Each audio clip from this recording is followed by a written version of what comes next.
Hey everyone, it's Zach here, and today I'm here with the Lego MOC, based off the first season of Stranger Things. So let's get into it.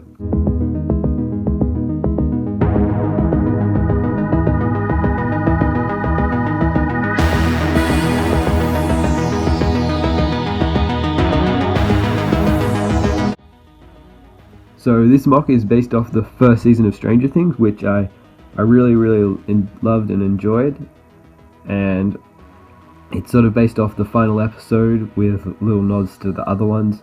And there are three different areas which you can see. The first one is the classroom, second is the upside down, and the third is the buyer's house. I think these were probably the three most iconic locations, other than Mike's house as well, in the basement. And yeah, so we'll start with the classroom. So here we can see the classroom, and even in such a small space, I think I've captured how it looks in the final episode. And as you can see, there are chairs that have been thrown everywhere, and as well as sort of the upside down coming into our world. Now here we can see 11, and she's using her powers to push the Demogorgon against the blackboard and the wall. And here we have Lucas, who's got the slingshot, the monster killer, and he's got a rock, and so does Dustin and Mike, and they're all handing him one. And Dustin's also got his cap, and Mike is screaming. He sort of knows what he's doing and he's pretty furious, and Dustin's just kind of like, what? And then here we have 11, who's like got sort of just a straight face, and she's very focused on what she's doing. Now over here on the back of the wall, we can see a missing posters for Will Buyer, as well as the periodic table, which you actually do see in the classroom a couple of times. And then in the back, I think this is the science classroom, so I wanted to put a microscope in there. And I'm pretty happy with that little build. You can just see it uses a couple of pieces, but I think it captured how the microscopes do look in real life pretty well. And as well, you can see the box TV back there, as well as a couple of little books underneath. And at the top, I guess it wouldn't really be a classroom if it didn't have the clock, which is sort of how most classrooms are represented in such small form. And there's also a window back there just to sort of fill in the space. Now you can also see the Demogorgon here. I'm pretty happy with the way he looks.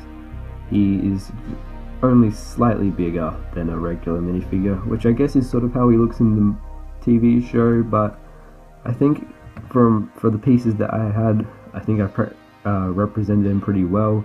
It's kind of hard to capture him, especially with Lego pieces. Now on the back, you can also see a small reference here to the flea and the acrobat, and you can see the picture there with the person and the flea and the tightrope there.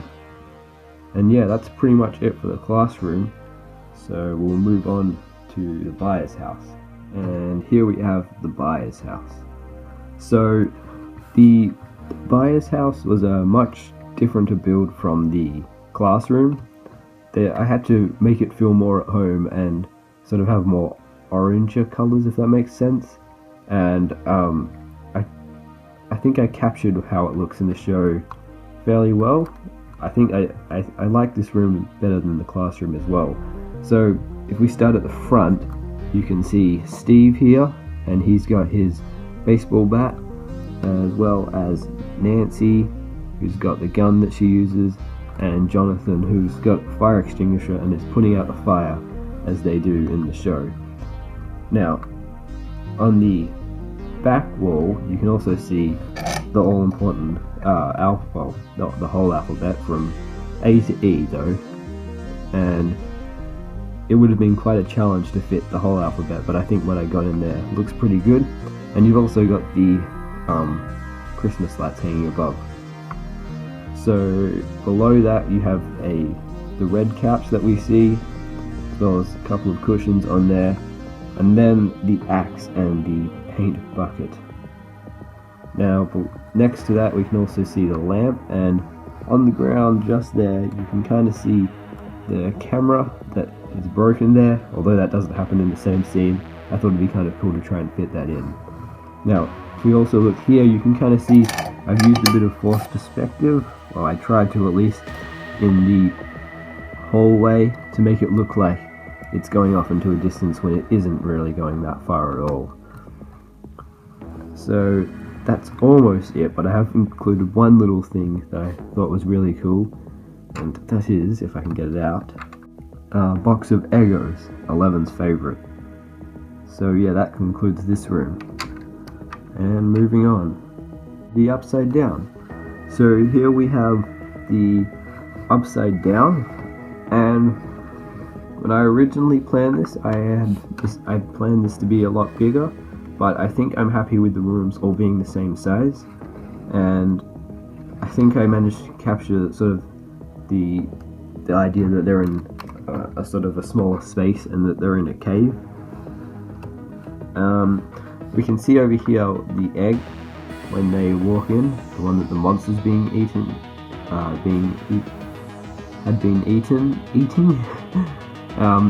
Here we have Hopper, and we also have Will's mum, Joyce, who's fallen off there. Now if I move her, you can also see the monster thing that's at Will, and we can also see Will here as well, who's in the back. There's also just quite a lot of plant sort of base things, which is pretty much what the upside down is, just taken over by plants. You can see sort of like a vine thing there, plants. I've tried to make it as green as possible, but also use blacks and greys to make it dark, so it captures sort of how the upside down looks. And that's pretty much it for the last room.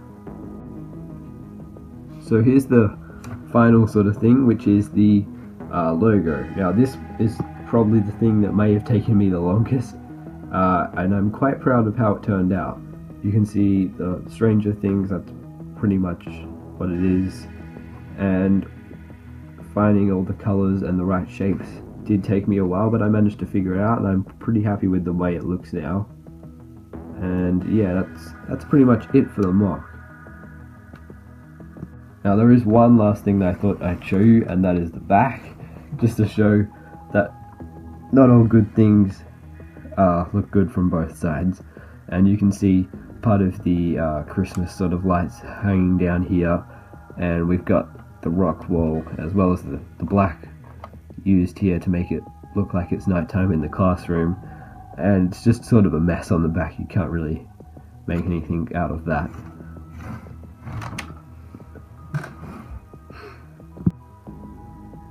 So yeah, that's pretty much it. I'm pretty happy with the way this turned out, and I think if I enjoy the second season as much as I do the first, I might do another one of these sort of style things.